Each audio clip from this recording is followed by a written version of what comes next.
A medieval kitchen produced lavish feasts without a single written recipe. How did they do it? We are about to uncover the lost art of culinary intuition, revealing how cooks turned raw ingredients into masterpieces through skill, not instructions. You will learn the secrets of their memory, their unique measurement systems, and the medical theories that guided every meal. How did a cook know a sauce was perfect just by its aroma? What was the secret spice blend that could define a lord's status? This journey will show you a world where cooking was a high-stakes performance. What is the one dish you know how to make completely from memory? This deep culinary knowledge was not learned from a page, but earned through years of service. A master cook's intuition was forged in the heat and hustle of the kitchen, starting from the very bottom. A boy, perhaps only 7 or 8 years old, would begin his life as a scullion, the lowest of the low in the kitchen hierarchy. His world was one of fetching water, scrubbing pots, and endlessly turning a heavy iron spit over the roaring fire. It was grueling work, but it was also the first and most crucial lesson. He was not just doing chores, he was absorbing the rhythm of the kitchen, the sounds, the smells, the very feel of the place. He learned the weight of a copper pot and the scent of bread just before it burns. This was an education of the senses, a constant immersion in the craft. There was no written test, only the watchful eye of the master cook and the senior apprentices. Every task, no matter how small, was a step in a long oral tradition. After years of this, a scullion might graduate to preparing ingredients, learning how to chop herbs without bruising them, or how to judge the freshness of a fish with a single glance. His hands learned what his mind could not yet articulate, a physical memory for textures and temperatures. This journey from kitchen boy to master cook could take 2 decades, a slow and deliberate accumulation of skill. The master rarely gave lectures. Instead, he would demonstrate a sauce, explaining its balance of sour and sweet as he worked. The apprentice would then try to replicate it, failing and trying again, until the knowledge was in his fingers and his palate, not just his ears. This is how that famous gut feeling was developed, a profound confidence born from thousands of repetitions. Can you recall learning a complex skill, like riding a bike or playing an instrument, where your body finally just knew what to do? That is the essence of the medieval kitchen, a place where cooking was a physical instinct, passed like a flame from one generation to the next. This deep knowledge lived not on parchment, but in the mind. A master cook carried entire feasts in his head, a living library of flavors and techniques. Complex multi-step dishes and intricate spice blends were too valuable to risk on paper, which could be lost or stolen. So how did he remember it all? Often he turned to rhythm and rhyme. Recipes were sometimes set to simple tunes or chanted as verses, transforming a list of ingredients into a memorable song. The cadence of the words helped lock in the sequence, a poetic guide for the hands. Think of it as a culinary heartbeat, a steady rhythm for the chaos of the kitchen. For a spice blend containing pepper, cinnamon, ginger, and saffron, a cook might recite a short, rhyming verse to recall the exact proportions. This repetitive practice, day after day, year after year, etched the knowledge into his very being. He developed what we might call a mise en place of the mind, a complete mental preparation where every ingredient and every step was internalized long before he ever touched a knife. He knew the precise feel of the dough for fine manchet bread, the exact sound of sugar boiling to the hard crack stage for a subtlety, and the specific aroma that meant a stew was perfectly reduced. This mental preparation was as crucial as the physical one, and this knowledge was never held in isolation. The kitchen was a chorus of shared wisdom. As the master cook called out instructions, junior apprentices would repeat them back, reinforcing the oral tradition through constant verbal exchange. A senior apprentice preparing a sauce would narrate his steps aloud for the benefit of those watching, creating a living, breathing recipe that filled the air. It was a social network of taste and technique, where secrets were passed from mouth to ear, from one generation of hands to the next. The entire kitchen staff formed a single, collective memory, ensuring that even if one person fell ill, the feast would go on. But this intuitive artistry was guided by a surprising framework, one that viewed food not just as sustenance, but as medicine. This intuitive artistry was guided by a surprising framework, one that viewed food not just as sustenance, but as medicine.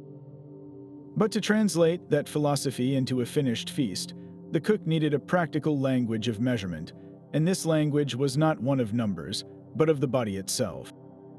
In the medieval kitchen, a recipe did not call for 2 cups of flour or 50 grams of sugar. Instead, it relied on a system of handfuls, pinches, and pottles. A handful of flour was not a fixed amount, it was the exact quantity that fit comfortably in the cook's own cupped hand, a measure calibrated to his personal scale and the specific type of flour he was using.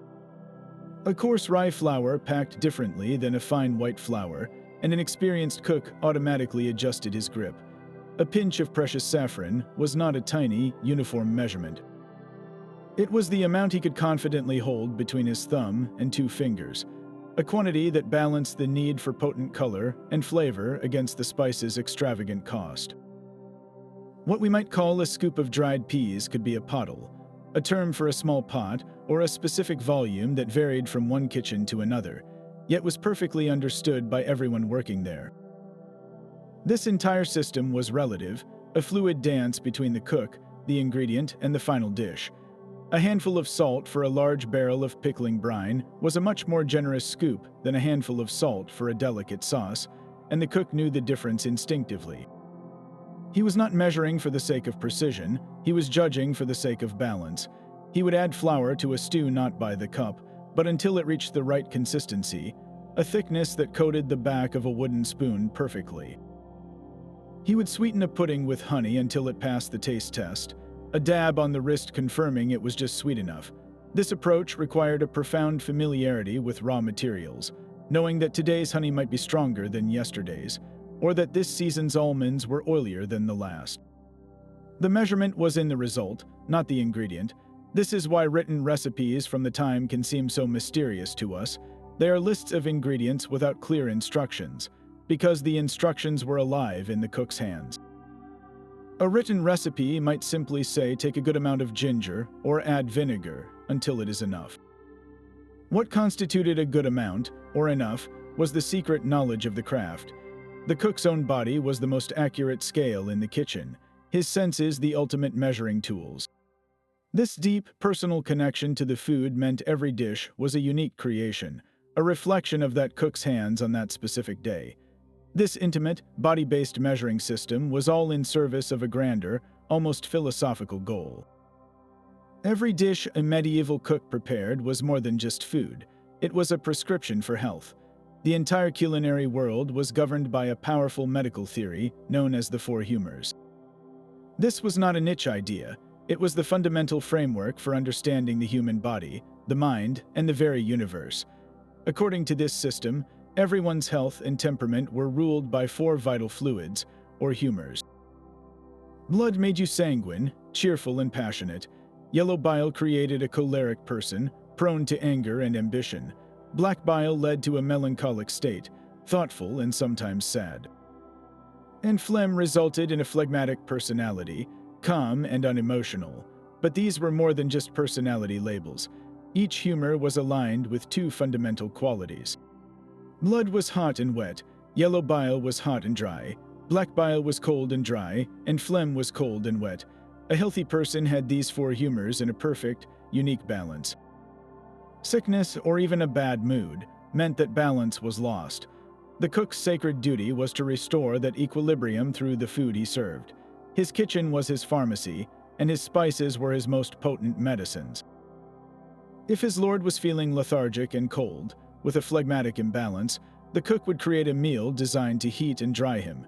He might prepare a peppery venison stew, using the inherent heat of the meat and the fiery quality of black pepper to counteract the cold phlegm. For a lord who was feverish and irritable, showing the hot and dry signs of a choleric excess, the meal would be designed to cool and moisten. A dish of cool, moist cucumbers or a delicate fish poached in a light, acidic verjuice sauce would be the perfect remedy. The cook was constantly diagnosing and treating through his cuisine. Even a simple ingredient like lettuce was classified as cold and moist, making it a perfect choice for a hot summer day to cool the body. but a risky one for someone already feeling sluggish and cold. This is why spices were so incredibly valuable, beyond their exotic flavor. Ginger and cinnamon were intensely hot and dry, powerful tools for correcting a cold, damp constitution. The cook was not just feeding his lord, he was practicing a form of culinary medicine at the highest level, where every sauce and every spice blend was a calculated step toward perfect health. This philosophy of balancing humors was entirely dependent on the world just outside the kitchen door. A medieval cook's most powerful ingredient was not a spice, but the calendar itself. His entire craft was built upon a relentless cycle of seasons, with no refrigeration to pause nature's clock. The menu for a day was not planned weeks in advance. It was decided that very morning based on what the hunters brought back, what the fishermen pulled from the river, or what the head gardener declared was ripe for picking. One day, the Lord's table might feature a freshly killed deer, its meat rich and robust. The next, a sudden bounty of eels from the manor's fish pond would become the centerpiece of the meal. This was the original farm-to-table, a system of absolute immediacy where every ingredient was at its absolute peak because it had to be. The cook was a master of improvisation, turning whatever the land provided into a feast worthy of his lord's status. His domain extended far beyond the kitchen walls. He oversaw an intricate network of production, from the herb gardens planted just steps from his door to the sprawling forests where game was hunted, and the managed fish ponds that guaranteed a fresh supply even on meatless holy days. These resources were his living pantry, and his knowledge of them was encyclopedic. He knew which mushrooms appeared after the first autumn rain, which wild greens were best for a spring salad, and exactly when the apples in the orchard were perfect for a tart. This deep connection to place meant that a feast in northern France would taste profoundly different from one in southern England, not just because of the cook's skill, but because the very soil and climate produced different flavors. But what happened when the seasons turned, when the gardens faded and the forests grew quiet? This is where the cook's skill truly shone, in the ancient art of preservation. The abundance of summer and autumn had to be captured and saved for the long, lean winter. The air in the kitchen courtyard would grow thick with the scent of smoke as meats and fish were cured over slow-burning fires, a process that dried and flavored them, creating hams and sausages that could last for months.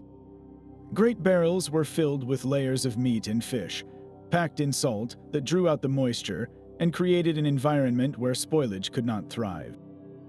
Fruits were sliced and laid out to dry in the sun or in the warmth of the bread oven's afterheat, their sugars concentrating into chewy, durable morsels. Vegetables, especially cabbages and root crops, were submerged in brine and left to ferment, transforming into sharp, tangy sauerkrauts and pickles that provided vital nutrients during times when nothing fresh grew. The cook was not just a master of the moment, he was a time traveler, using salt, smoke, and fermentation to bring the flavors of August to the table in the depths of February. His kitchen was a bridge across the barren months, ensuring the Lord's health and the household's survival through his foresight and skill. This constant dance with nature required a different kind of recipe, one written not in words, but in the subtle transformations of the pantry itself. This entire system of preservation hinged on a series of specialized rooms, each a treasure trove of flavors saved from a different season.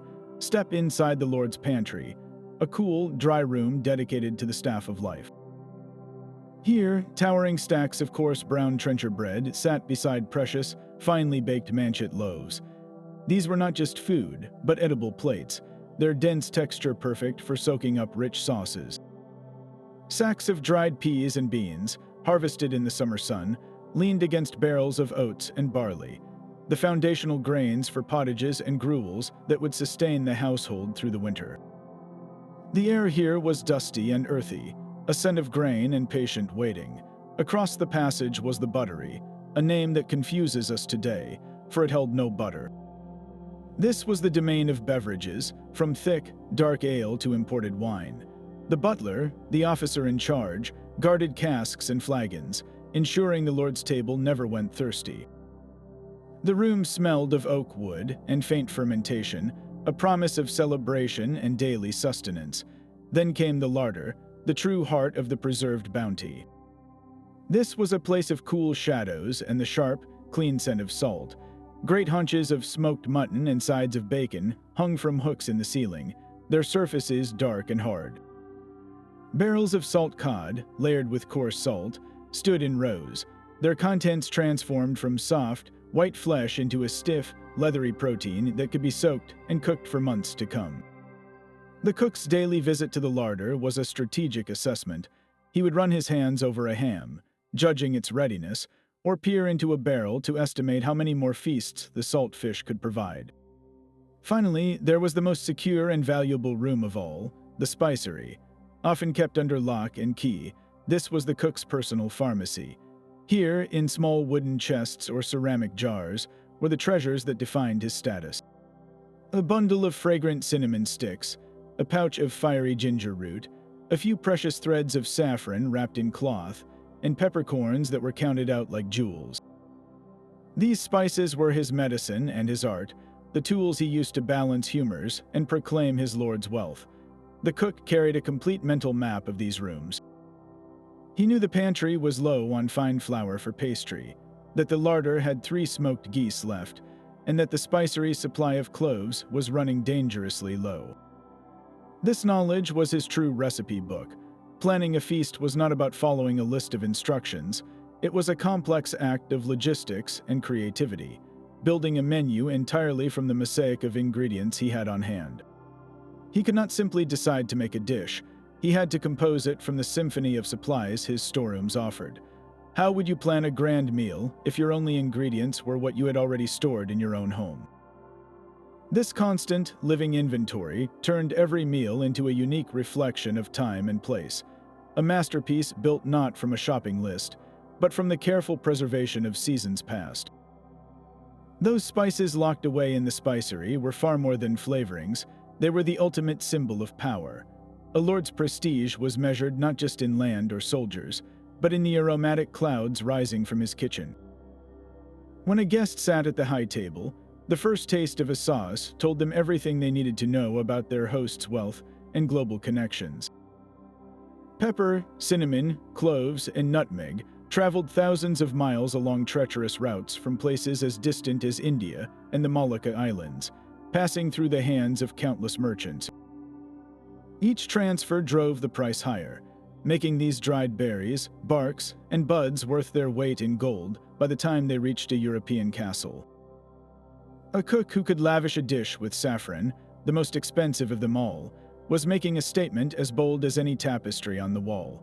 He was declaring that his lord could afford to literally eat money. This was culinary theater, and the spice blend was the star performer. But this display of wealth also served a deeply practical purpose in a world without refrigeration. That heavily spiced sauce was a clever form of insurance. While the cook's larder was a marvel of preservation, meat could still turn, especially in warmer weather. A complex, pungent sauce made with vinegar, ginger, and a dozen other spices could effectively mask the flavor of meat that was just beginning to go off. It was not that the nobility enjoyed eating spoiled food, but that a skilled cook could salvage an expensive cut of meat and prevent a disastrous waste of precious resources. The sauce became a shield, protecting both the lord's health and his finances. The goal was to overwhelm the palate with a symphony of heat, sweetness, and acidity. Imagine a thick, dark sauce called cameline, a favorite in many courts. It might combine cinnamon, cloves, ginger, and nutmeg with breadcrumbs for thickening and vinegar for tang. Poured over venison or beef, it created a powerful, aromatic experience that commanded attention and respect. Every bite was a reminder of the Lord's reach, a taste of distant lands and immense economic power. So the next time you reach for the pepper mill, remember that you are using a substance that once built empires and defined status at the dinner table. The true test of a master cook was not the roast, but the sauce.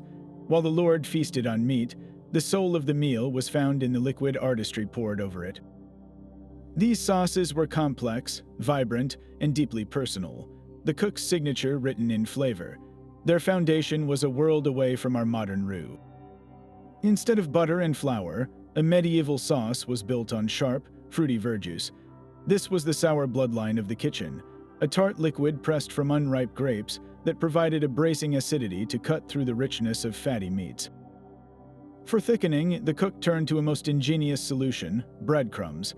Stale bread was grated into fine powder and stirred into the simmering liquid, where it would dissolve and create a velvety, substantial texture that clung perfectly to a piece of venison or fish. Wine, both red and white, added depth and complexity, while almonds, ground into a fine milk, provided a creamy, luxurious base for the most delicate sauces. How did a cook know when the balance was right? He relied on his palate and his touch. He would dip a finger into the simmering sauce, feeling its body and tasting its progression.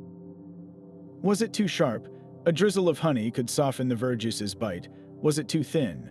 A few more pinches of breadcrumbs would be worked in until the sauce coated the back of his wooden spoon in a smooth, unbroken layer. This was judgment born of experience, a constant calibration of sour, sweet, and thick. Consider the famous cameline sauce, a dark, spicy masterpiece. The cook would start with a base of fine breadcrumbs, soaked in vinegar and perhaps a little wine. Then came the spices, a chorus of power and prestige.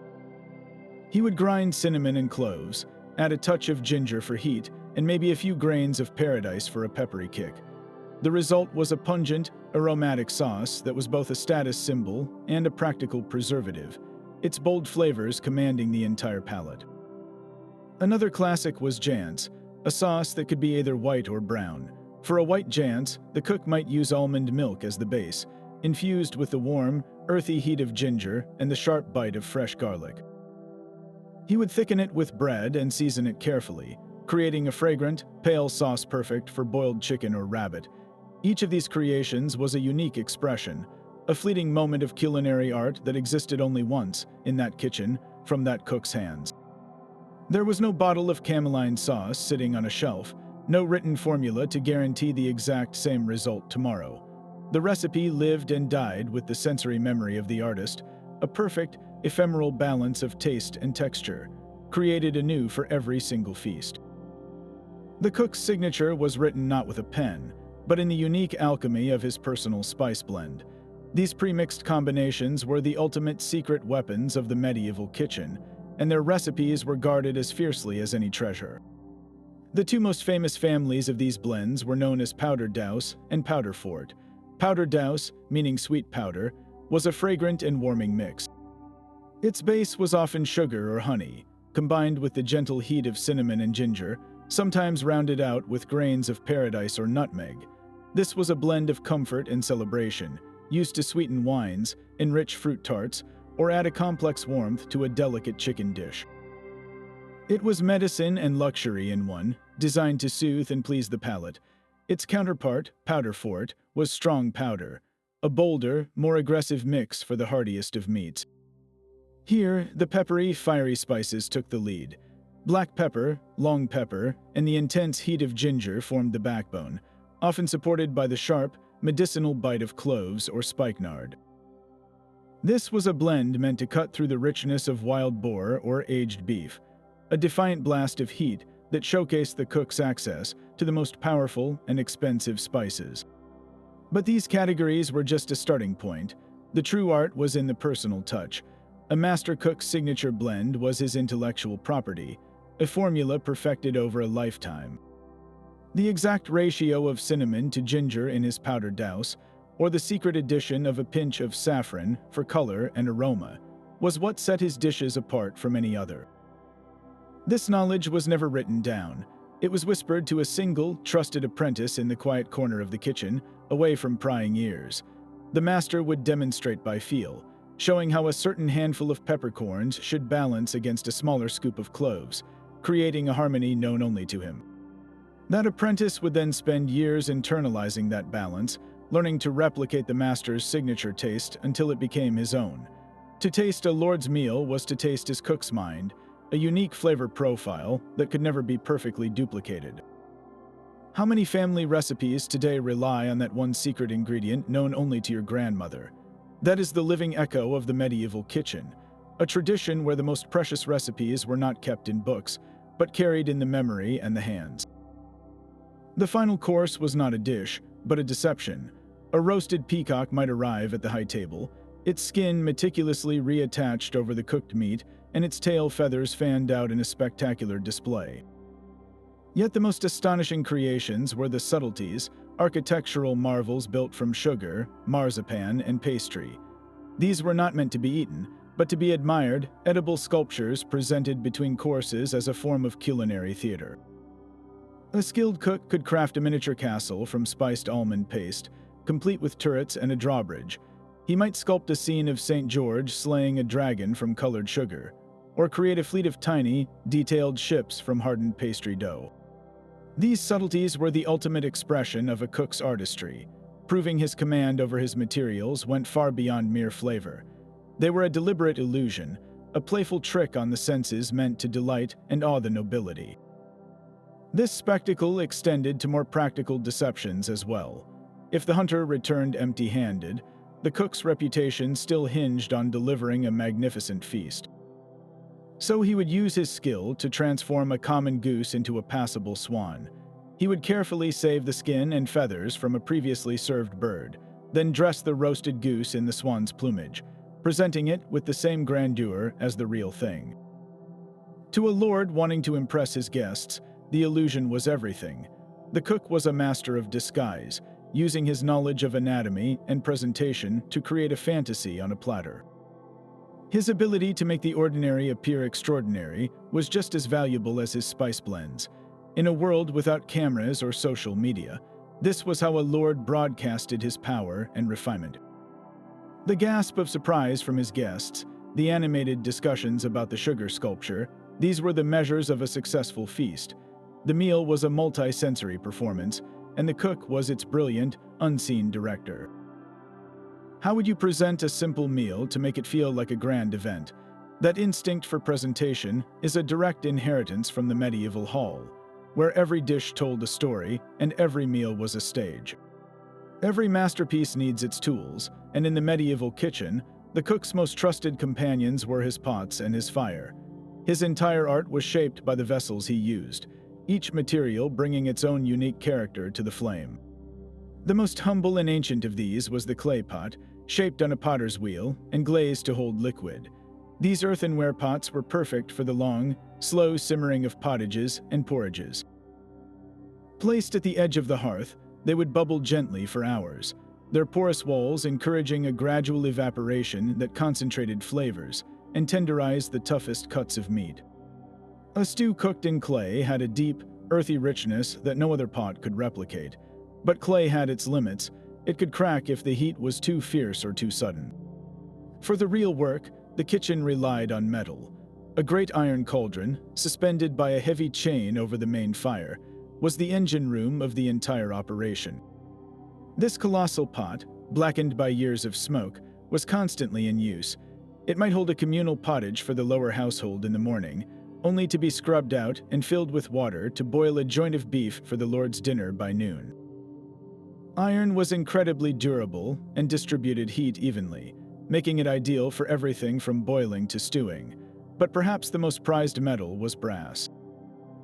A brass pot was a sign of a wealthy household. It heated even more quickly and evenly than iron, and it did not impart a metallic taste to delicate sauces.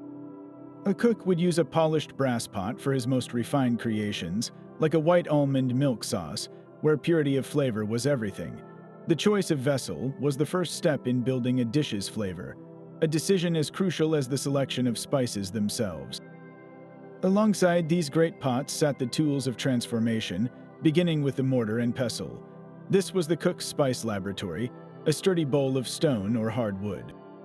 Here, the hard, aromatic treasures from the spicery were made ready. A cinnamon stick was not simply broken. It was pounded for minutes into a fine, fragrant powder. Peppercorns and cloves were crushed to release their fiery oils. The rhythmic thud of the pestle was the heartbeat of flavor preparation, the sound of potential being unlocked.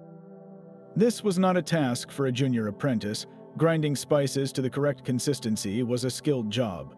Too coarse, and the sauce would be gritty. Too fine, and it could become bitter. The mortar was also used to create smooth pastes of garlic and herbs. or to grind almonds with water into a milky liquid that formed the base of so many luxurious sauces. It was a tool of pure alchemy, turning solid, unyielding ingredients into the very essence of taste. And then there were the knives. A medieval cook had an array of blades, each for a specific purpose. A heavy chopping knife, or biseg, was used to disjoint large carcasses. A smaller, sharper lash was for slicing meat into thin strips for pies or stews. There were specialized knives for scoring pork skin for crackling, for cleaning fish, and for paring fruits. Their sharpness was maintained on a whetstone, a task performed daily, for a dull blade was a dangerous and wasteful tool. For roasting, the kitchen turned to skewers and spits of all sizes. A small bird like a lark would be threaded onto a thin skewer, while an entire side of beef required a massive iron spit, turned slowly for hours by a scullion, or, in the grandest kitchens, by a mechanical turnspit dog running in a wheel. These tools were not just for cooking, they were for presentation. A roast cooked on a spit was self-basting, its juices sealing in the flavor, and it could be carried to the table on that same spit as a magnificent centerpiece. The clatter of the mortar, the hiss of meat on a hot spit, the steady bubble from the iron cauldron, this was the symphony of the medieval kitchen. Every tool, from the humblest clay pot to the most precious brass pan, was an extension of the cook's own hands, shaping raw nature into a feast for all the senses. The fire itself was the cook's most demanding teacher. Mastering the open hearth meant controlling an elemental force with none of our modern precision, no dials to turn or numbers to read. The entire kitchen revolved around a single, roaring fire, and the cook's genius lay in knowing how to use every part of its life, from raging flame to dying ember. He saw his hearth not as one heat source, but as a landscape of distinct thermal zones, each with its own purpose. The most intense heat was directly above the flames, where a great iron cauldron would be suspended for a rolling boil, perfect for tenderizing tough meats or cooking grains quickly. Just beside this inferno lay a bed of glowing embers, the heart of gentle simmering. Here, a clay pot filled with a delicate sauce or a pottage could bubble away for hours, its flavors deepening without the risk of burning. Further still, in the indirect warmth radiating from the stones of the hearth itself, was the zone of patient waiting. This was where dough was left to rise, or where a finished stew could rest, keeping warm until it was time to be served. The cook was a thermal geographer, constantly moving pots and pans across this landscape to orchestrate an entire meal from a single, untamed fire. How did he know the temperature? He read it with his entire body. He learned to judge the ferocity of the flames by their color and sound, a roaring yellow blaze for a fast boil, a quieter, blue-tinged dance for steady heat. He would pass a hand through the air above a pot to feel the intensity of the rising steam, knowing exactly how that heat would translate to the food inside. The sound of a simmer was as distinctive to him as a familiar voice, a certain soft, rhythmic plopping that meant a sauce was reducing perfectly, not boiling away too fast. For the all-important roasting, the heat was judged by the sizzle and sputter of fat dripping onto the embers below. A furious, smoky crackle meant the fire was too hot, and the meat would burn on the outside while staying raw within. A gentle, steady hiss was the sweet spot, the sound of a perfectly cooking joint. This knowledge was not intellectual. It was sensory, a deep physical memory built from years of standing before the scorching heat. His face, perpetually flushed, became a living thermometer. He knew when to add another log not by a clock, but by a subtle shift in the warmth on his skin, a skill as unconscious as breathing. This intimate conversation with the flame was the final, essential layer of his art, the invisible ingredient in every dish that could never be written down, only earned. The fire's heat had one ultimate purpose, to transform grain into the true foundation of every meal, bread. But in the medieval hall, the loaf on your plate told everyone exactly who you were. At the high table, the lord and his family ate manchet, a bread of almost pure white flour. This was the ultimate luxury, made from the finest, most finely sifted wheat, its crust soft and its crumb light and airy. It was a bread worthy of a noble status, a testament to the miller's skill and the baker's art. One step down the social ladder, the household knights and senior servants might eat a whole wheat bread, darker and more substantial. And for the vast majority of people, the common servants and laborers, there was maslin. This was a dense, dark loaf born of necessity, a mixture of rye and wheat that could be grown on poorer soil, its flavor robust and earthy, sometimes even gritty from the millstone. Your bread was your identity, baked into every slice. The creation of this daily bread was a sacred, sensory ritual that began not with a recipe, but with a living culture. The cook, or more often the specialist baker under his command, maintained a sourdough starter, a pot of fermented dough that was the soul of all leavening. This was not a single batch, but a perpetual entity, fed each day with a handful of fresh flour and water to keep it alive and bubbling. The baker judged its readiness not by the clock, but by smell and sight.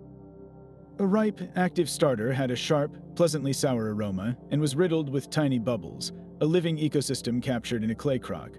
To make the dough, he would take a portion of this starter and mix it with fresh flour and water, the proportions known only by the feel of the mixture in his large wooden trough. There were no cups of flour, only the baker's experienced hands knowing exactly how much to add until the dough reached the perfect consistency. Then came the kneading, a physical act of transformation. He would work the dough for a long time, his hands and arms developing a rhythm, feeling the gluten develop under his palms. He knew the dough was ready not after 10 minutes, but when it became smooth and elastic, pulling away cleanly from the sides of the trough and springing back slowly when poked. This was a judgment of touch, a deep physical memory in the baker's shoulders and fingers. After the dough was left to rise in a warm spot by the hearth, covered with cloths, the final act was baking. Most manors had a communal oven, a large, dome-shaped structure of brick or stone that was heated by a fire built directly inside it. Once the interior was blazing hot, the embers were raked out and the ashes swept clean. The baker would then test the temperature by tossing in a handful of flour, watching how quickly it browned. He would then load the risen loaves into the intense, residual heat using a long wooden paddle. The sound of the oven door sealing was the start of a final, patient vigil. He knew the bread was done by the rich, nutty aroma that began to escape, and by the hollow sound it made when he tapped its bottom. The manchet emerged with a pale, delicate crust, while the maslin was dark and hard, a loaf built for sustenance. This entire process, from feeding the starter to pulling the finished loaves from the oven, was a continuous act of sensory calibration. The baker's hands were his scales, his nose his thermometer, and his ears his timer. He was not following instructions. He was having a daily conversation with the living ingredients, a dialogue that produced the one thing no medieval household could live without. That bread's journey from grain to loaf was mirrored by the animal's path from field to feast, a path guided by the cook's own knife. Before a single pot touched the fire, the cook faced his most fundamental raw material, a whole animal. His first and most vital role was that of a master butcher. A side of beef or an entire deer, freshly slaughtered, was not delivered in neat packages of steak and stew meat. It arrived in his kitchen as a complete carcass, and his knowledge of anatomy was his first recipe. With a heavy, sharp knife, he would skillfully dismember the beast, separating the prime cuts for roasting from the tougher muscles destined for the stew pot. He knew exactly where to find the joints, using the tip of his blade to navigate the connective tissues, popping a shoulder from its socket or separating a haunch from the pelvis with practiced efficiency. This was not mere cutting, it was a deep understanding of the body itself, a knowledge that ensured every single part of the animal served a purpose. The medieval kitchen practiced the original nose-to-tail eating long before it became a modern trend. Nothing was wasted because nothing could be wasted. The prime roasts, like the loin of a deer or the ribs of beef, were reserved for the high table, showcasing the Lord's wealth. But the true test of the cook's ingenuity lay in the rest of the animal. The head of a pig was not discarded.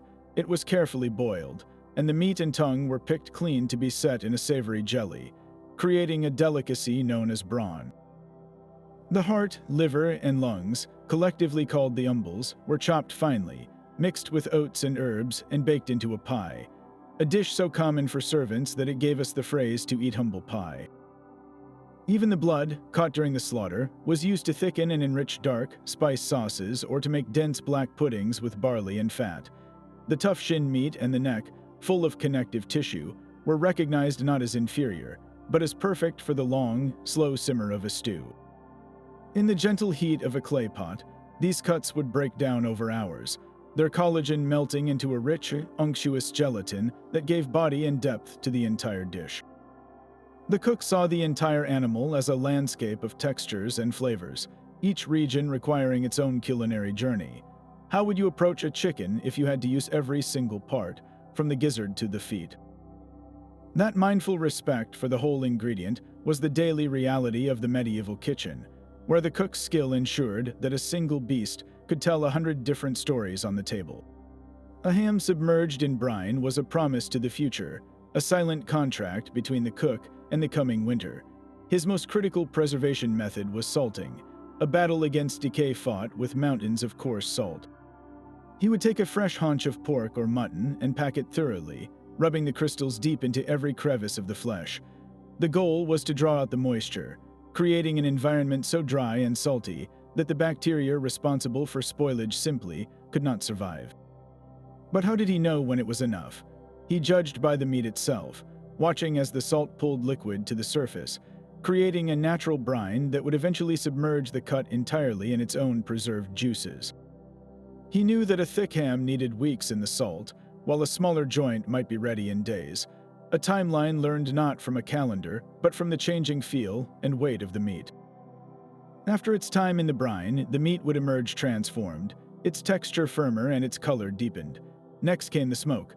The cook would move these salted pieces to the smokehouse, a small, enclosed space where a slow, smoldering fire of green wood or sawdust filled the air with a fragrant, pungent haze. This was not a quick process. The smoke acted as a second layer of preservation, its chemical compounds clinging to the meat's surface and further inhibiting microbial growth.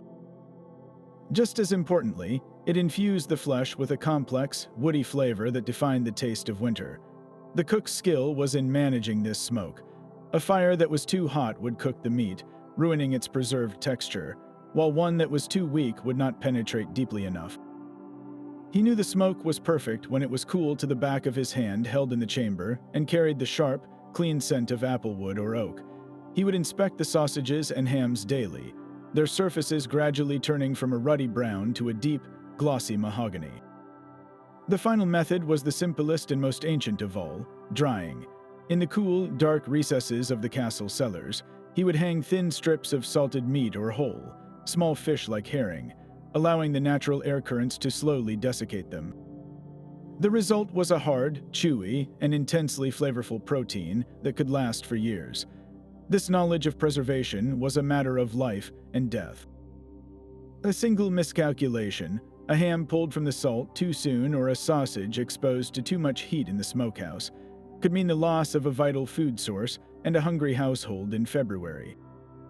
The cook's senses were his only instruments in this high-stakes alchemy, his nose, his eyes, and his hands constantly testing, judging, and ensuring that the bounty of autumn would still nourish his lord's table long after the snows had fallen.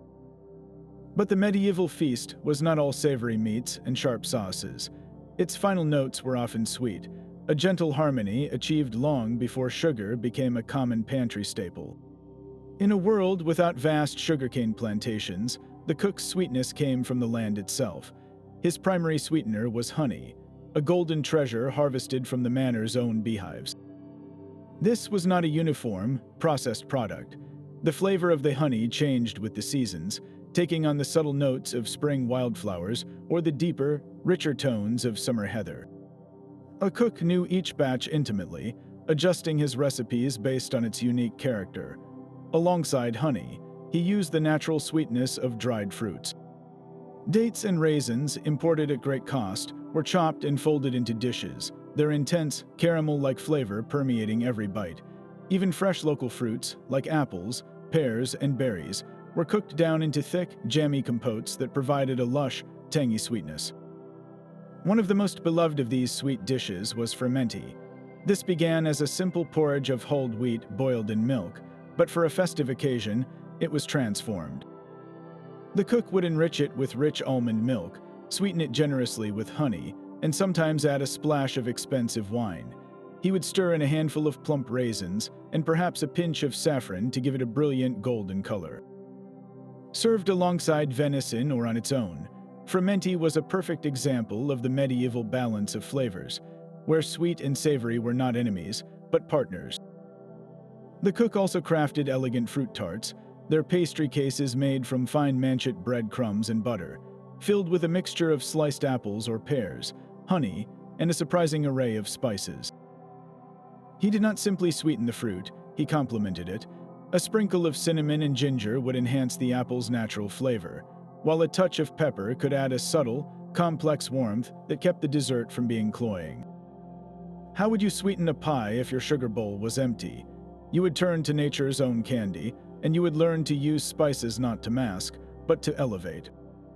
This was the true art of the medieval sweet course, a delicate dance between the gift of the bee, the bounty of the orchard, and the fiery treasures of the spice route, all orchestrated by a cook who understood that the perfect end to a feast was a whisper of honey, not a shout of sugar. That same sensory genius that perfected a sauce also mastered the art of transformation in a barrel. The cook's domain often extended to the brewery and the cellar, where the creation of ale and the management of wine were acts of intuition as much as science. Ale, the daily drink of nearly everyone, began with barley that had been carefully malted, a process of soaking and drying the grain to awaken its hidden sugars. The brewer would first taste the malted grain, chewing a kernel to test its sweetness, before crushing it and mixing it with hot water in a great mash tun. This created a sweet liquid called wort. The brewer's skill was in judging the temperature of the water, not with a thermometer, but by feeling the heat with his elbow, a part of the body sensitive enough to detect the perfect warmth for extracting sugar without killing the yeast. He would then boil the wort with hops, or in earlier times, a mix of herbs known as gruit for flavor and preservation. Every batch was a unique creation, its strength and flavor shifting with the quality of the grain, the softness of the water, and the vigor of the yeast, a living cloud captured from the air itself. The final test was a simple one. He would pour a little ale into a wooden cup and observe how it behaved. Did it have a good, foamy head? Was the color clear and inviting? Most importantly, he would take a deep sip, letting the flavor roll over his tongue, judging its balance between sweetness and a pleasant bitterness. Was it strong enough to justify its price, or thin and weak, fit only for the lowest servants? His palate was the only quality control. Meanwhile, in the cool, dark cellar, the butler or cook managed the wine. A new cask of wine was a volatile, living thing, and it required constant vigilance. It would throw off sediment as it aged, and if left undisturbed, this sediment could spoil the entire batch, giving the wine a bitter, vinegary taste. The cook knew exactly when to rack the wine, a delicate process of siphoning the clear liquid off the lees at the bottom into a fresh, clean cask. How did he know the right moment? He used a thief, a long pipette made of glass or wood, to draw a small sample from the cask. He would hold it up to a candle, observing its clarity. Then he would smell it, searching for the first hint of sharpness that signaled trouble, and finally, he would taste it. The wine itself would tell him when it was ready to be moved, its flavors guiding his hand. This was a high-stakes gamble, a dance with spoilage where a single misjudgment could turn a valuable investment into expensive vinegar. From the bubbling vat of ale to the silent rest of the wine cask, the medieval drink master proved that his most essential tools were not found in a ledger, but in his own senses. The true measure of a master cook was not a single perfect sauce, but a feast for 500. Without a single spreadsheet or shopping list, he held the entire event in his mind, a complex logistical puzzle of mouths and meals. His first calculation was one of hierarchy, not just hunger. A lord at the high table required multiple extravagant dishes per course, showcasing his wealth with rare meats and expensive spices. A visiting knight might receive 3 hearty options, while a common servant in the lower hall would be served a single, substantial pottage and a portion of coarse bread. The cook's mental math was calibrated to this social scale, allocating resources with ruthless precision to reflect the status of every guest. He knew that a nobleman's plate required a pound of meat, while a laborer's bowl needed only half that, and he adjusted his entire production accordingly. He was not just feeding people, he was reinforcing the very structure of medieval society with every portion he planned. This mental blueprint demanded seamless coordination with a small army of producers. Weeks before the event, the cook became a commander, dispatching orders through a network of trusted specialists. He would send word to the head forester and the master of the hunt, specifying the number of deer and wild boar needed, knowing that a single deer might feed 25 men. He coordinated with the master of the fish ponds for a supply of pike and carp for the meatless days that often framed a feast. A constant dialogue with the head gardener ensured that the kitchen gardens would yield their finest cabbages, leeks, and onions at exactly the right moment. He worked with the head baker to schedule the massive production of bread, ordering extra batches of fine manchet for the high table and great loaves of maslin for the lower tables to be used as edible plates. Every element had to arrive in a perfectly timed sequence, a symphony of supply where a single missed note could spell disaster. How do you organize a party for hundreds using only word of mouth and memory? This was the cook's daily reality, his mind a living ledger of promises and deliveries. On the day of the feast, the kitchen transformed into a study of controlled chaos, each action choreographed by the cook's internal clock. He knew that the venison for the main course needed to start roasting 6 hours before service, while the delicate fermenti could only be finished an hour before. The great cauldrons of pottage for the lower hull simmered all day, but the Lord's spice sauces had to be prepared at the last possible moment to preserve their vibrant aromas. Junior apprentices were stationed as runners, their sole job to relay messages from the cook to the buttery for more wine, or to the poultry yard for more capons. The cook himself moved through the heat and noise, his eyes constantly scanning, his mind tracking a dozen timelines at once. He tasted a sauce and knew it needed 5 more minutes. He felt the heat of the oven and ordered another log removed to cool it for the pastries. He assessed the roasted peacock and judged it would be ready just as the subtlety was being carried from the confectionery. This was a performance without a net, a grand improvisation conducted by a master who carried the entire recipe for the feast not on parchment, but in the relentless, ticking clock of his own experience. The success of the entire event, and his Lord's honor, rested on this flawless, unwritten plan. The church's calendar did not merely mark time, it dictated every meal served in the hall. A master cook's artistry was bound by an invisible set of rules that transformed his kitchen for nearly half the year. Fridays, the season of Lent, and numerous other holy days were designated as days of fasting and abstinence, a spiritual practice that strictly forbade the consumption of meat from land animals. For a kitchen built around roasts and stews, this was a profound logistical and creative challenge. The Lord's table still had to reflect his status, even when the most prestigious ingredients were suddenly off limits. How do you create a feast when you cannot touch meat? The cook's answer was a masterpiece of culinary illusion. He turned to the world of water, crafting fake meats that mimicked the dishes of a flesh day. A large pike or sturgeon could be carefully butchered and roasted on a spit, then presented with the same ceremony as a haunch of venison. He would mold ground fish, mixed with breadcrumbs and spices, into shapes that resembled meatballs or even small chickens. For a truly spectacular dish, he might create a ham from a thick fillet of salmon, curing and smoking it to approximate the appearance and texture of the forbidden pork.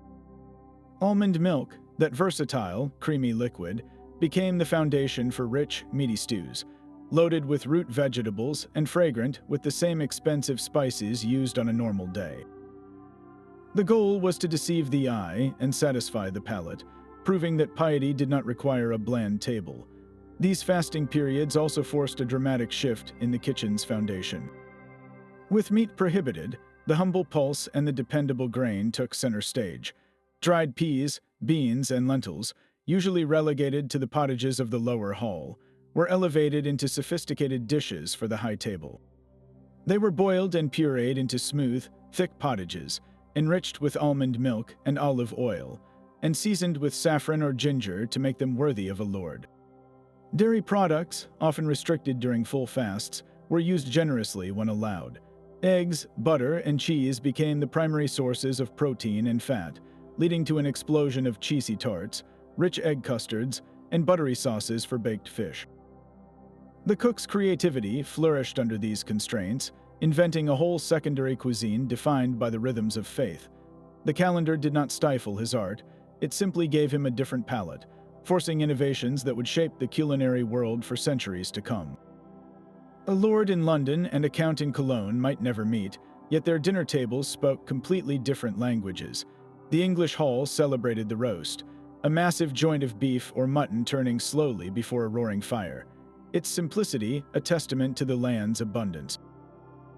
This was accompanied by a thick, hearty pottage, a one-pot meal of grains, vegetables, and meat simmered for hours until it reached a comforting, porridge-like consistency.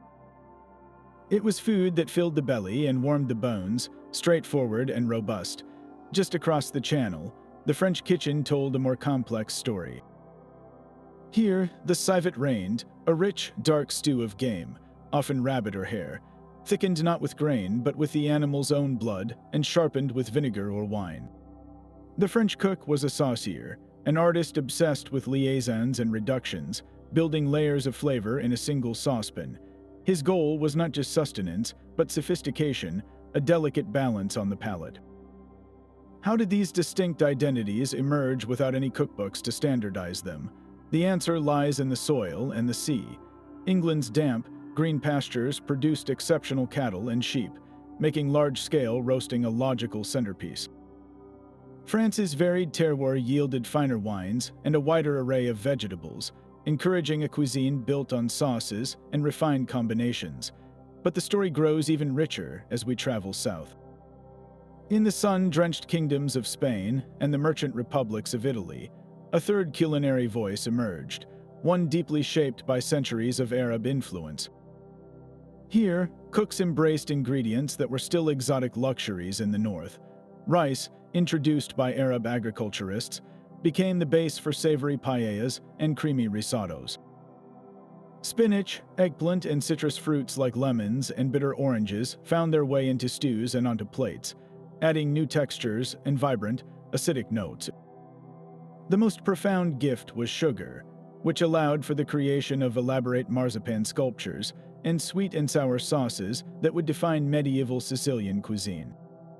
A Spanish cook might prepare a dish of partridge with pomegranate and cinnamon, a direct inheritance from the Moorish kitchens of Al-Andalus, while an Italian cook would use saffron and raisins to create a sweet, golden sauce for fish. These were not random experiments. They were the result of cultural exchange, the slow, delicious integration of ideas along spice routes and across conquered borders. Each region's cuisine became a living map of its history, its trade connections, and the very character of its landscape, all expressed through the intuitive genius of the cooks who transformed local abundance into a signature flavor. The heat of the hearth never truly left his skin. A master cook's day began long before sunrise and ended well after the last platter was cleared, a grueling marathon of physical exertion. His world was a constant swelter, his tunic perpetually damp with sweat and his face flushed from the fire's relentless glare. Simply standing for 12 or 14 hours in that suffocating atmosphere required a formidable constitution. But it was the labor that truly defined his strength. He would heave a 50-pound iron cauldron, filled to the brim with a bubbling pottage, adjusting its chain over the flames with a strength born of necessity.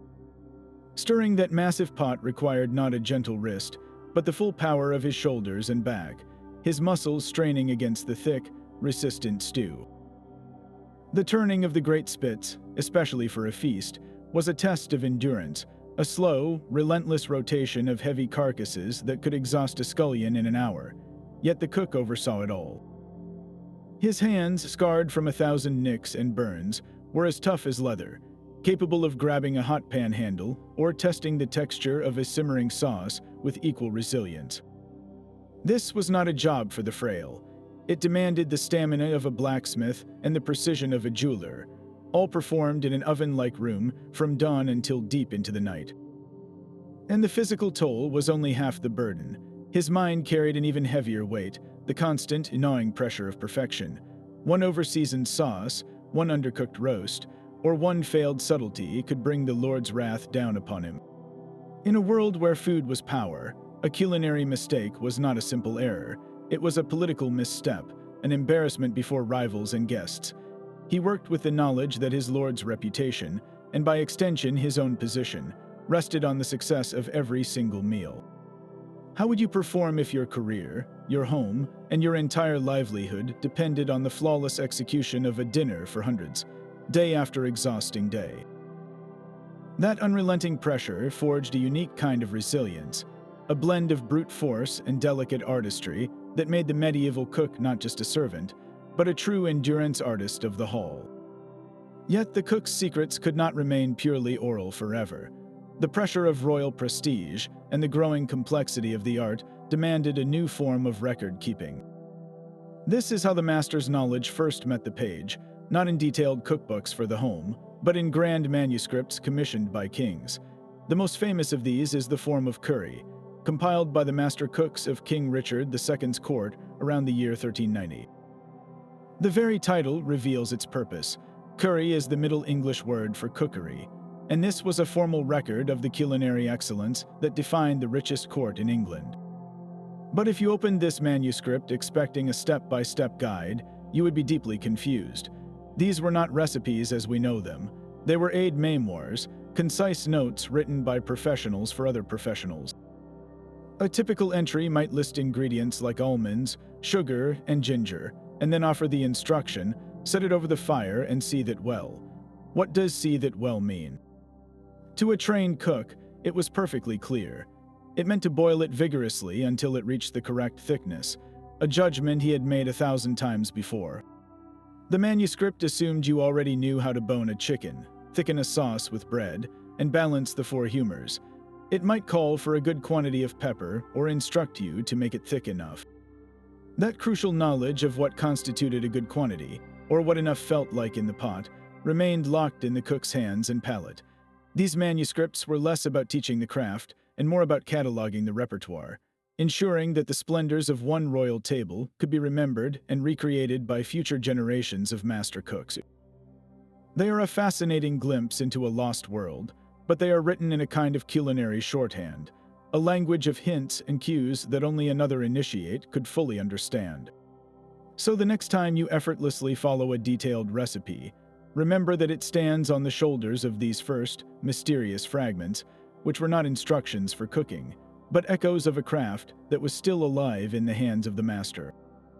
To truly grasp the master cook's genius, we must try to follow his notes.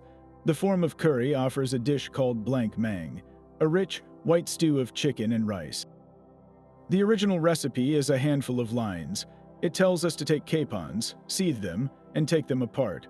Then take blanched almonds, grind them, and mix them with the capon broth. Add the rice and the chicken and let it seethe. Finally, add sugar and salt and serve it. That is the entire instruction. A modern chef, armed with precise thermometers and measuring cups, would be utterly lost. What does seethe mean? Does it mean a rolling boil or a gentle simmer? For how long? The recipe does not say.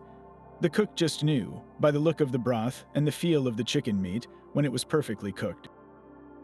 The ingredient list is just as mysterious. How much rice? The recipe does not specify. The medieval cook knew by sight how much rice would thicken the almond milk to the perfect, velvety consistency, a judgment based on the size of the pot and the number of guests. How much sugar and salt?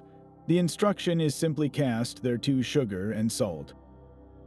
The cook's hand would instinctively reach for the right pinches, his palate already anticipating the final balance of sweet and savory that would please his lord and correct his humors. He would know that today's almond milk was a bit thinner, so he would use less broth, or that this batch of sugar was more potent, so he would use a lighter touch. Every single step was an act of interpretation, a dialogue between the raw ingredients and the cook's accumulated sensory memory. A modern chef, trying to replicate blank mang, would have to make 100 educated guesses. Should the chicken be simmered for 40 minutes or for 2 hours? Should the almond milk be the consistency of cream or of buttermilk? The answers were never on the page.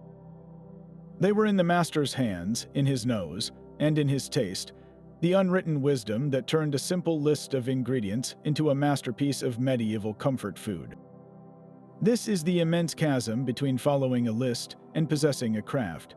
Those medieval cooks were not merely following instructions, they were true artisans of flavor.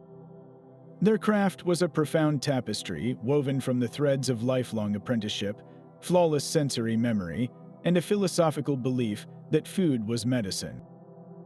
They moved through their kitchens not as slaves to a recipe, but as masters of an intuitive dance, guided by the humoral theory and a deep, almost sacred connection to every ingredient that passed through their hands. They heard the story of the season in a ripening apple and felt the future of winter in the salt they rubbed into a ham. This entire world of culinary intuition stands in stark contrast to our modern kitchen, where we cling to precise measurements and digital timers. We have gained consistency, but we have lost an art. We can replicate a dish perfectly, but we have forgotten how to truly converse with our food, to listen to what the sauce is telling us as it thickens, or to feel the perfect moment to pull bread from the oven. That intimate, resourceful relationship with cooking is a quiet echo from the past.